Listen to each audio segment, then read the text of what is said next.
Welcome to the most important week of the year for the podcast industry. Welcome to Podcast Movement 2025.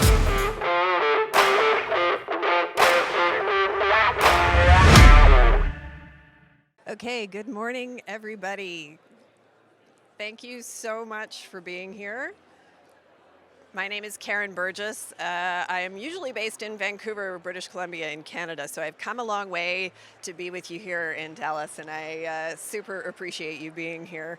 We're going to talk a lot about our mutual love of podcasting over the next few days. And today we're going to start with the beginning of a great podcast. You've got to have a great idea and a great concept, but you also need to be able to articulate that to people. So you will always be pitching your podcast. You'll be pitching it to audiences that you want to hear the podcast. You might be pitching it to team members that you want to help you make the podcast. It could be networks that you're hoping are going to pick up the podcast, or advertisers that you'd like to sponsor or underwrite it. So you will always be pitching. So it's super important to avoid the pitfalls that you can get into when you're pitching a podcast. One of those pitfalls is the pitch face. And so, hi, friends. Would you mind if we just scoot out of the way? Thank you. So one of the pitfalls that you may run into is pitch face. It is a made-up word, but it is meant to articulate that face that you make when you're hearing a podcast pitch and it's not exactly going as it should. And if you were to actually look at a dictionary definition of pitch face, you would probably see a picture of me. I learned that I have a tell about pitches years ago when I was working with a colleague of mine.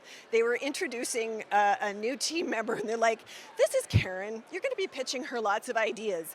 You're going to know whether she likes them or not, because she'll start tilting her head like this when she's puzzled. And the more she dislikes your idea, the further her head is going to go this way." So I learned that I have a tell, and it got me thinking about pitch face. We all know that podcasting is an incredibly supportive industry to be in. So this is a bit of a fun way to get into some of the don'ts of pitching. But what we really want to do is empower you to pitch well and to feel like you know exactly what you're doing when you're going into a room and asking somebody to support you in helping you to make your fabulous idea that you have for a podcast.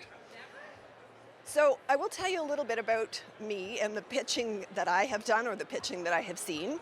Right now, my title is Managing Editor of News Podcasts for the Canadian Broadcasting Corporation.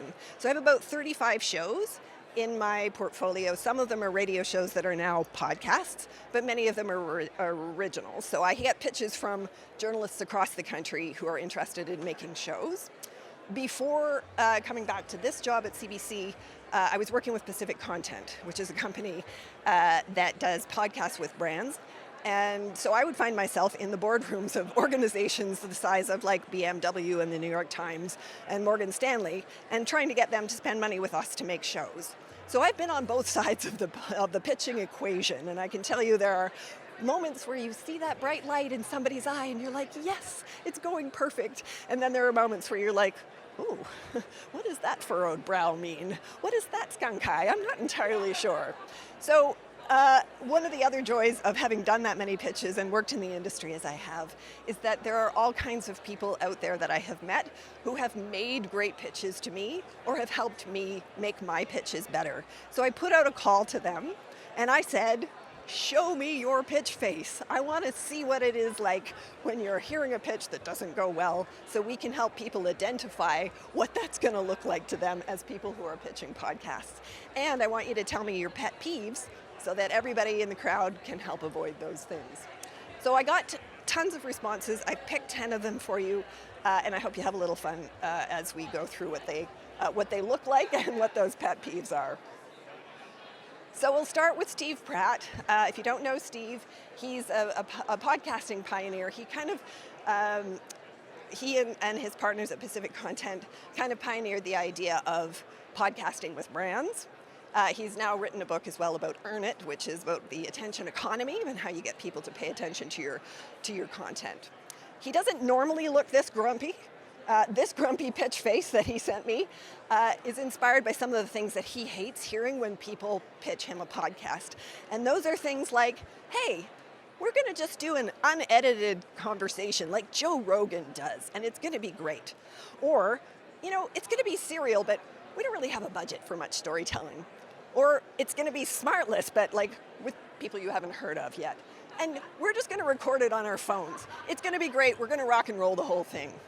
And the reason why that makes Steve have this pitch face is because it's actually really hard work to make a great podcast.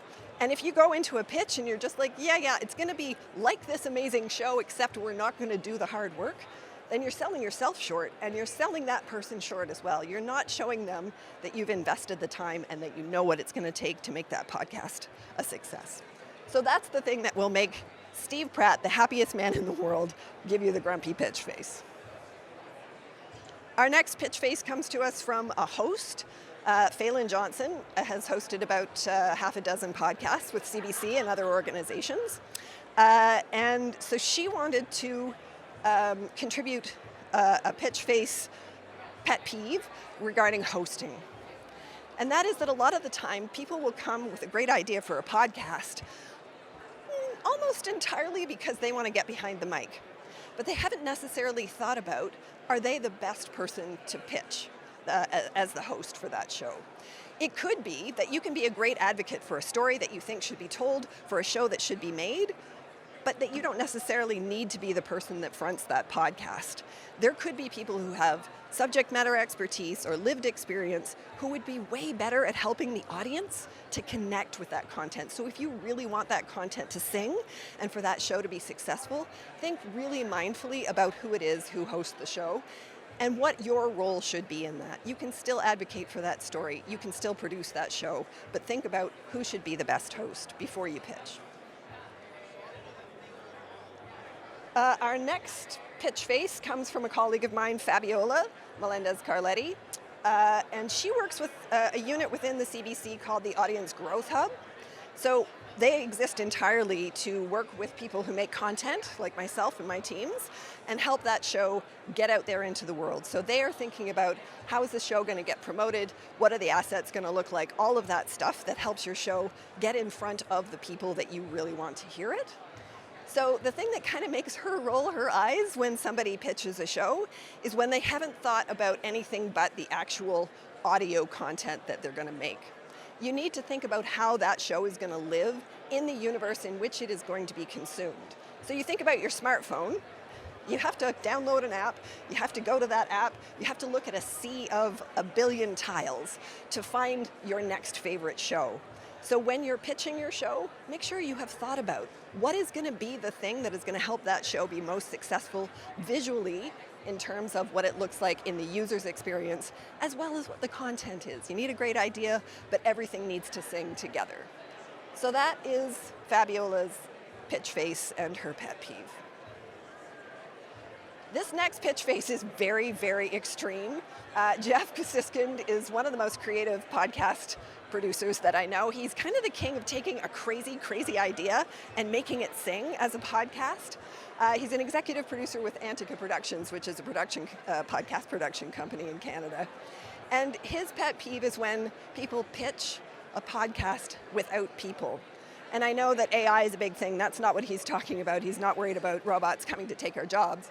When he's talking about people pitching a show without people in it, it's when they're like, hey, I got a bunch of great information that I could share.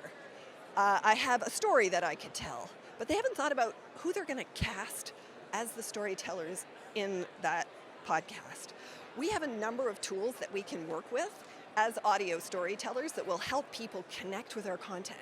And the human voice is one of the most powerful of them. It can communicate emotion, meaning, even in its silence. When you pause, it communicates something about what you're thinking about. So if you haven't thought about who are the human voices and the characters that you're going to cast in that story, then you might find yourself on the receiving end of a pitch face like this from Jeff Siskind. thinking again about audience growth and how you make sure that your podcast is getting in front of the right people, and having that be baked into your strategy from the first pitch that you make onward. Jen Leask is the founder of a podcast growth company in Canada called Elevator. And what you see written on her face in this pitch face is oh great, it's another podcast for everybody. And the problem with making a podcast for everybody, or pitching that you're going to make a show that will appeal to every single human on the planet, is then you're kind of making a show for nobody. If you're making a podcast for everybody or a show for everybody, you're kind of more like a broadcaster. You have to cast this giant net and kind of be, a mile wide and an inch deep. Podcasts, though, the specialty of them is reaching right into somebody's ear and saying, hey, we are part of a community together. I care about the same things that you care about. Let us build a community because we are all connected to this content. So you can make a podcast for a niche of people. It can be as small or as big as you want it to be, but know who that audience is. Because if you don't know who they are and what they care about and what they like, you can't make the right show for them. And you also can't market that podcast to them the correct way. You won't be able to get the right referrals. You won't be able to put that show in front of them in the right networks. So know who they are so you know how to reach them and what show to make for them. Think about who you want to love your podcast, and then make sure you're making the show for them and marketing it to them. The next pet peeve does not actually come from Pam from The Office. It comes from Caitlin Crockard, who's a producer at CBC News Podcasts. I unfortunately did not get her podcast pitch face selfie in time. So I've seen Caitlin's pitch face, and I tried to approximate it with the nearest pop culture reference that I could, so that's Pam. But Caitlin's pet peeve is when somebody comes to pitch and they haven't done their homework. They haven't researched what is the body of work that as a network or as a show or as a team you've already done. And so sometimes that puts the people who are pitching in the position of saying, hey, we should totally make this show. And the person on the other end of the pitch is like, yeah, we totally should. And we actually did, because you didn't do your homework and you didn't know what we've already done. So when you're pitching, make sure you do that homework. Make sure you know exactly what is in that person's portfolio that you are asking to help support your show. Because then you can say, hey, I've got something that would be complementary to what you've already done. Or you can say, you know what, I see a bit of an opportunity here, something you haven't done yet, and maybe we can match that with the new show that I am pitching to make with you. Dave Downey is trying very hard to cover his pitch face with his hand. It is not working. Dave is a senior development advisor with CBC News Studios, which is a unit within the Canadian Broadcasting Corporation that works with storytellers across all different platforms on craft and storytelling to help them elevate how they get their information out. And his pet peeve, the thing that has inspired this pitch face from Dave, is when people pitch a show that is all about the singular host that they have in mind. Oh, they're great, they're funny. If I put them in a podcast and put them with other funny people, that's all I need to think about. That's as far as I need to go. Maybe we'll get some celebs in there, it's gonna be awesome. And I can see the temptation because celebrity podcasts are huge. But your show also needs to have a personality of its own aside from the personality of the host. So if you think about Julia Louis-Dreyfus, for example, she is a hugely funny person. She's got a podcast where she talks to celebs. They have funny conversations. Sometimes they're sad and heartbreaking and amazing.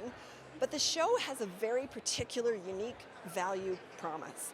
And that is, she's going to talk to women over 70 about what they have learned and how those people are wiser than me. So it's not just, hey, Julie is hilarious, and we'll put some other hilarious people with her. It has a very particular perspective and personality as a show, as well as the actual personality who is behind the mic. So do think about how that amazing host that you have in mind is going to add to the content, and how all of those things are going to be sort of organic and sing together. Kristen Nelson is giving us the pinched eyebrow pitch face. She's the head of audio at the Boston Globe, so she has made shows like the Spotlight investigative series that the Globe puts out. So she hears lots of pitches, and the thing that is a pet peeve for her is when people forget about the impact. So you probably can think about people in your life who are great storytellers. You might sit in a bar and they might tell you a tale, and at the end of it you're like, that is a heck of a story. But it doesn't necessarily need to be a podcast, because it could be a great tale. It could have some great characters and some great tension. However, when podcasts really work well, it's when they get into the heart and soul and ears of your audience and leave them thinking or feeling differently about something. How will they understand the world differently because they have spent the time with you that they did?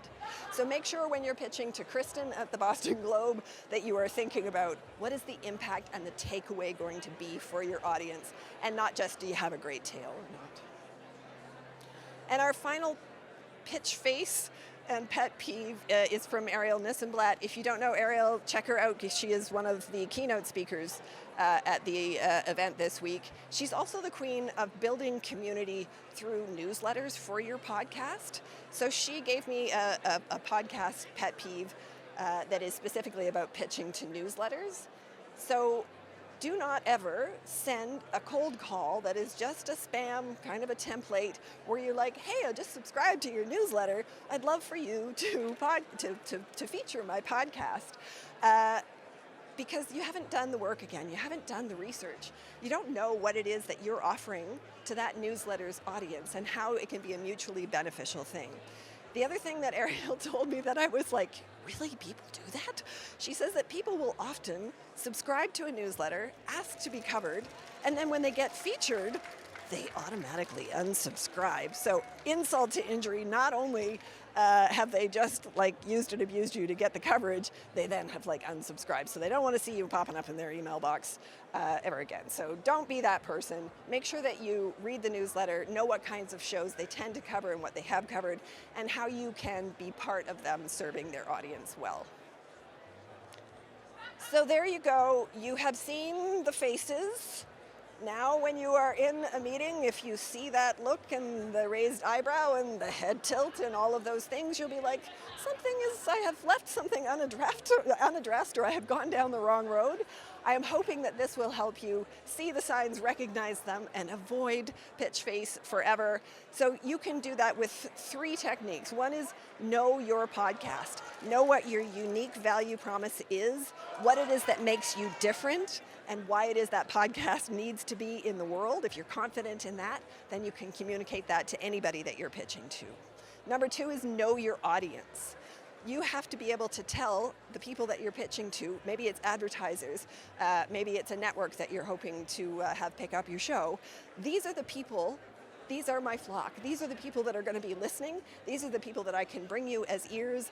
This is the community that I am trying to build. Because then, if you know them, you can make the perfect show for them, and you can also make sure that you're reaching them and marketing to them properly. And then the last thing is know your client. You got to know who you're pitching to and what it is that you want from them and how you can make that a beneficial relationship for both of you. Because if it's just like, hey, I'm making a great show, you should totally help me, what is in it for them? Sometimes it is, the idea that you're going to help them amplify the values that they have as an organization.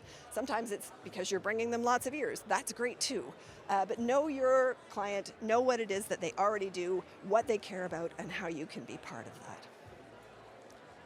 So I hope that this has helped you with some pitfalls and some facial expressions that you will now be able to read. You'll be able to get into everybody's head, and that you go forth and pitch with the ultimate confidence and avoid some of the pitfalls that you've seen here.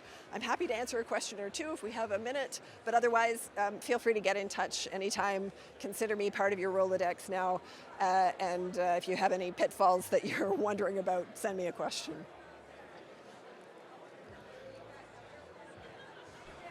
Hello. Hi there. Do you have any strategies for identifying the person to whom you're supposed to pitch? Like the actual individual at an organization? Yeah. Oh, golly. I guess finding that information it can be hard depending on the size of the organization, but there are loads of organizations like Sounds Profitable, for example, Air Media, that maintain databases. So if you're part of any of those organizations, you can often do that. But otherwise, LinkedIn, all of those places might help you define an individual that you should pitch to. Hi. Hi, my name is Blair Garner. Is there an ideal stage at which you should pitch your podcast as far as development is concerned? Do you want to pitch it conceptually? Do you want to have a demo? That is a great question. Nothing ruins a great story like too much research and work on it. But you do want to make sure you have enough like proof of concept that you know that you can say to somebody, hey, I've got a great idea. I've also got, say, this potential structure that we could work on. I've identified a couple of core guests that I might have in each episode. But you can't do all the work before you do the work, because when you're collaborating with somebody who's going to help support you in making the podcast, they may want to have input. Like there may be things that you're going to do to actually collaborate. So you want to probably have it at like a nice 75%, but with room for flexibility. So I would say, if you're pitching a show like in that example about like, hey, I've got Julia Louis-Dreyfus and we're going to make a podcast together, you better have her nailed down for sure. Like you better make sure you've got those goods. But I would say, you can't do all the work before you do the work, and part of the work is the collaboration that you're going to have with whoever it is that you're pitching to. Yeah. Great. Thank you so much again. I really appreciate the time and look forward to meeting some of you throughout the next couple of days.